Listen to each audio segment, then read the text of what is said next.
Assalamualaikum warahmatullahi wabarakatuh. Bismillahirrahmanirrahim.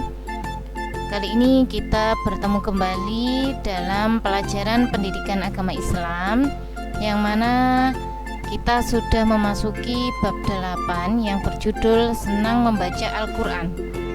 Dalam bab 8 ini dibagi menjadi dua pembahasan. Yang pertama tentang Quran surat Al-Asr, dan yang kedua tentang kisah Nabi Lut alaihissalam. Untuk pembahasan kedua tentang kisah Nabi Lut alaihissalam, insya Allah akan Bu Sita jelaskan pada video pembelajaran selanjutnya.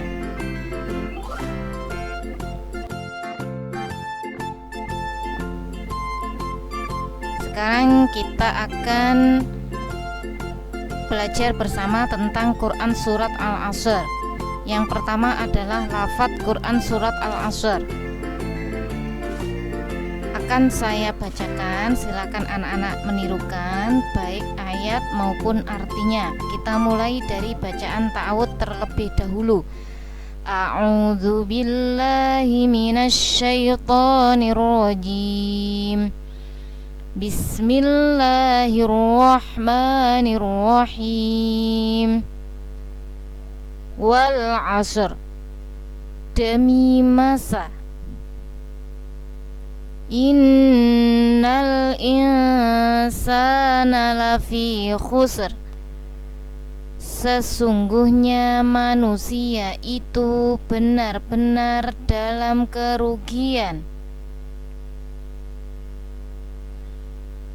Illalladzina amanu wa amilus solihat, kecuali orang-orang yang beriman dan mengerjakan amal soleh. Wa tawasau bil haqq, dan nasihat menasihati supaya menaati kebenaran. Wa tawasau bis sabr, dan nasihat menasehati supaya menetapi kesabaran. Shadaqallahul azim.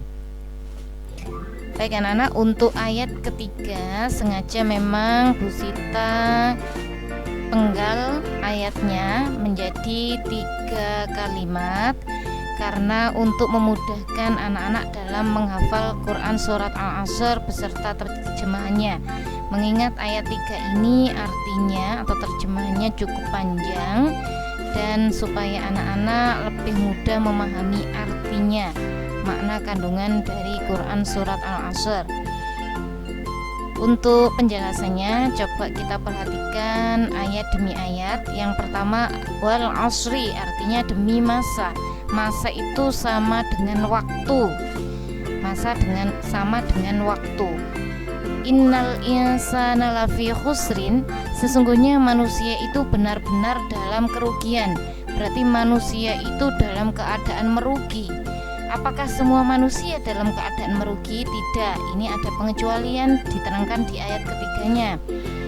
Illalladzina amanu wa amilus solihati wa tawasau bil haqqi wa tawasau bis sabri.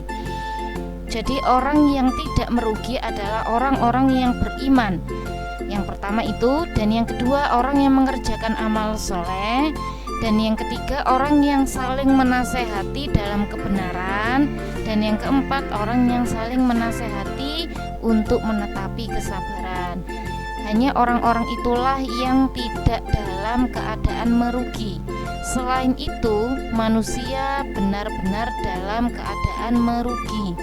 Karena kalau kita lihat dari makna surat Al-Asr ayat pertama, demi masa. Masa artinya waktu, itu Allah bersumpah demi waktu.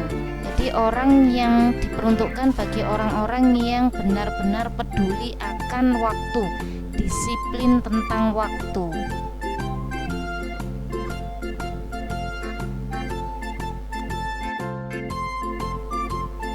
Untuk pembahasan yang sub B, ini adalah tugas menghafal surat Al-Asr, yang mana anak-anak sudah menghafalkan surat Al-Asr beserta terjemahnya atau artinya, dengan tujuan kita benar-benar bisa memahami makna kandungan dari surat Al-Asr. Untuk yang C ini adalah pesan surat Al-Asr. Yang pertama, Al-Quran adalah kitab suci umat Islam. Yang kedua, Rasul yang menerima Al-Quran bernama Nabi Muhammad SAW.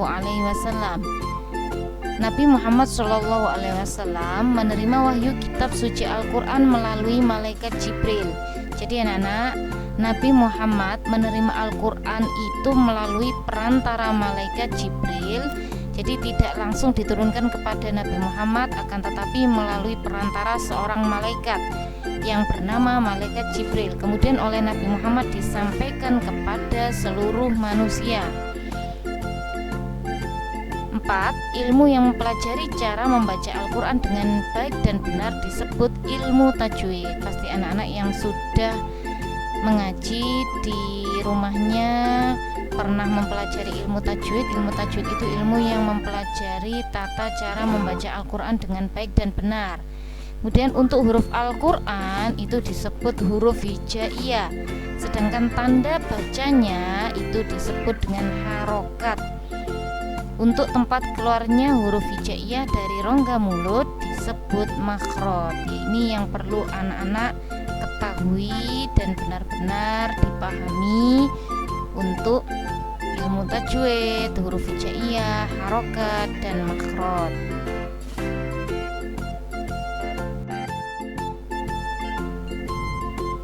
5. Surat Al-Asr terdiri dari 3 ayat seperti yang sudah anak-anak hafalkan, dan surat Al-Asr ini diturunkan di Mekah. Al-Asr artinya masa atau waktu. Bisa kita lihat dari surat Al-Asr ayat pertama, wal asri, demi masa atau demi waktu. Kalau Al-Asr artinya ya masa atau waktu. Surat Al-Asr dalam Al-Quran itu terdapat pada urutan ke-103. 103 yang mana jumlah surat, seluruh surat dalam Al-Quran jumlahnya adalah 114. Nah, surat Al-Asr ini terletak pada urutan ke-103. Pesan yang terkandung dalam surat Al-Asr adalah yang pertama, anjuran untuk selalu menghargai waktu. Karena kalau kita tidak menghargai waktu, kita akan digolongkan orang-orang yang merugi, seperti yang dijelaskan dalam Quran surat Al-Asr ayat 2.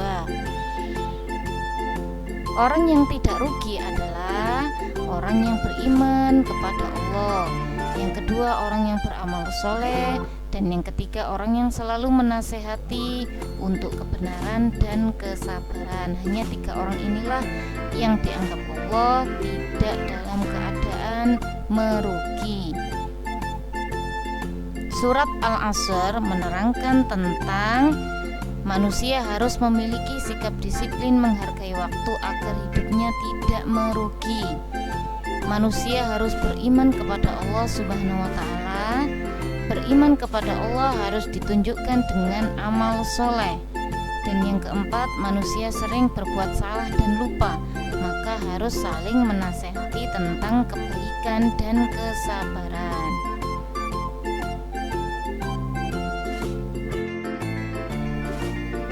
Untuk lebih memahami apa yang Bu Sita sampaikan, ini ada tugas yang perlu anak-anak kerjakan. Ditulis soalnya di buku tulis Pendidikan Agama Islam. Setelah ditulis soalnya, di bawahnya silakan ditulis jawabannya. Nomor 1 soalnya adalah malaikat yang menyampaikan wahyu Al-Quran kepada Nabi Muhammad SAW bernama titik-titik.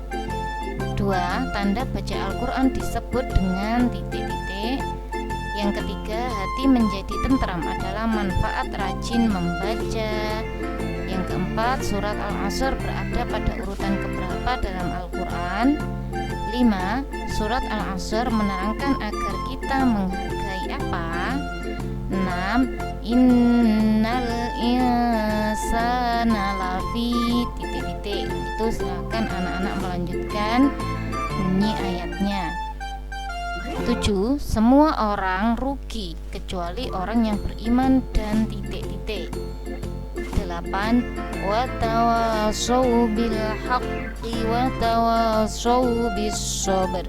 Artinya, dan nasihat menasehati tentang kebenaran serta nasihat menasehati dalam titik-titik. 9. Anak yang disiplin dan menghargai waktu, cita-citanya pasti titik-titik. 10. Contoh disiplin berangkat sekolah tidak pernah titik-titik. Itulah tugasnya, silakan dikerjakan dengan sungguh-sungguh. Sekian penjelasan yang dapat Bu Sita sampaikan, semoga bermanfaat dan sampai bertemu kembali dalam pelajaran selanjutnya. Kita baca hamdalah bersama-sama. Alhamdulillahi Rabbil Alamin. Saya akhiri. Wassalamualaikum warahmatullahi wabarakatuh.